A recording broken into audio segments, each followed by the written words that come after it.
English. Look at your keyboard. Look at the book on your desk. Look at the very foundation of the English language. It all begins with a single simple character, the letter A. We take it for granted. It's the beginning. It's the default. But stop and think, why? Why does this specific pointed shape with a crossbar hold the undisputed gold medal in the alphabetical Olympics? The story of the letter A being first is not a simple story of pronunciation. It is a 4,000-year epic, a forgotten history of a hidden power struggle, a nomadic desert tribe, Egyptian slaves, and a philosophical shift that shaped the very way you communicate. By the end of this video, you will see the alphabet not as a simple list of sounds, but as a map of human civilization. To find the answer, we must abandon the sound A completely and travel back to the Bronze Age, around 1800 BCE, in the harsh, sun-drenched Sinai Peninsula. This is where the first alphabet was born, and it was created not by scholars, but by miners, specifically Semitic laborers working in Egyptian gold and turquoise mines. They were literate in Egyptian hieroglyphs, but that system was far too complex. It had hundreds of symbols. These workers needed something simple to communicate their own language. They looked around at the hieroglyphs and performed a stroke of genius, the acrophonic principle. Instead of using a symbol for a whole concept, they used a simplified symbol for the first sound of the object it represented in their language. So, what was the most important, powerful, and valuable object to a nomadic desert tribe? The bull or the ox? It meant sustenance, wealth, and strength. They didn't draw the whole bull, they just drew its head. 2 horns, a head, and maybe a snout. This symbol was called Aleph, the Semitic word for ox or bull. And because the ox was the most important thing, they placed Aleph at the very beginning of their list. This was a statement of cultural priority, not linguistic order. The very first A wasn't a sound, it was a picture of power. Now the alphabet goes mobile. Fast forward a few centuries. The Phoenicians, a powerful maritime trading culture based in what is now Lebanon, adopted this new script. They were the greatest sea traders of the ancient world, and they needed a script that was fast to write and easy to teach to merchants across the Mediterranean. This meant 2 things happened to the Aleph. Firstly, the scribes grew lazy. They eliminated the messy detail of the bull's head. The horns and the face were simplified into pure geometric lines, 2 diagonals and a crossbar. It became much quicker to write. Secondly, and this is crucial, the entire symbol was rotated. If you look at the original Semitic Aleph, the horns are pointed up. But the Phoenicians eventually rotated the symbol 90 degrees on its side. Why the rotation? No one is 100% certain, but the prevailing theory is simple efficiency. The letters flowed better across the page when they were lying down, allowing for faster writing with ink and brush. The bull's head was now facing left or right, depending on the writing direction. But despite the change in appearance, they rigorously maintained the tradition of Aleph being the first letter in the sequence. Tradition, once established, is difficult to break.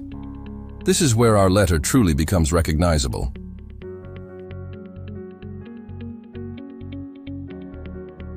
But unlike the Semitic languages, which are consonant-heavy, Greek relies heavily on vowels. The Phoenician script had no vowels. It was a problem.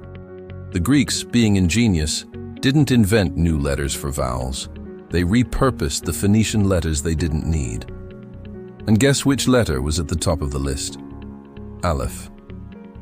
In the Greek language, the initial sound of Aleph, the guttural sound of the bull's call, was irrelevant. So they kept the shape, but gave it a new, purely phonetic function, the R sound. But here is the final, pivotal change.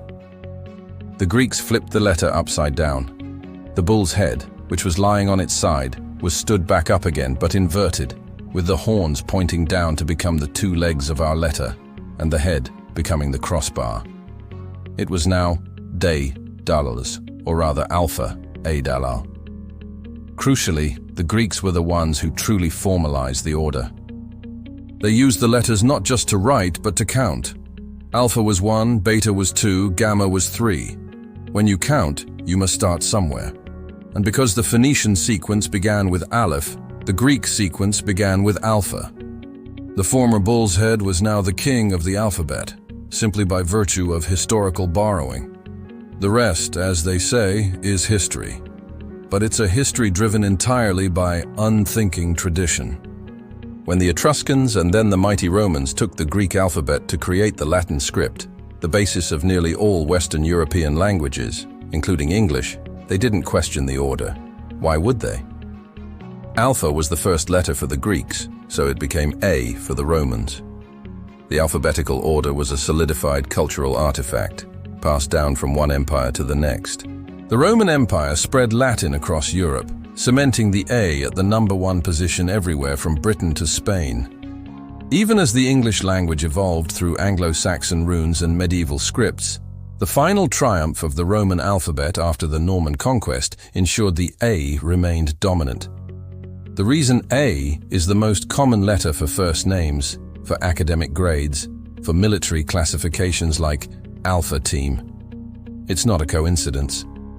It's an ingrained psychological association with beginning, excellence, and superiority, all stemming from its original position. So, what did we actually learn? The alphabet is not a logical sequence created by a single genius inventor. It is a long chain of historical accidents, cultural priorities, and scribal laziness.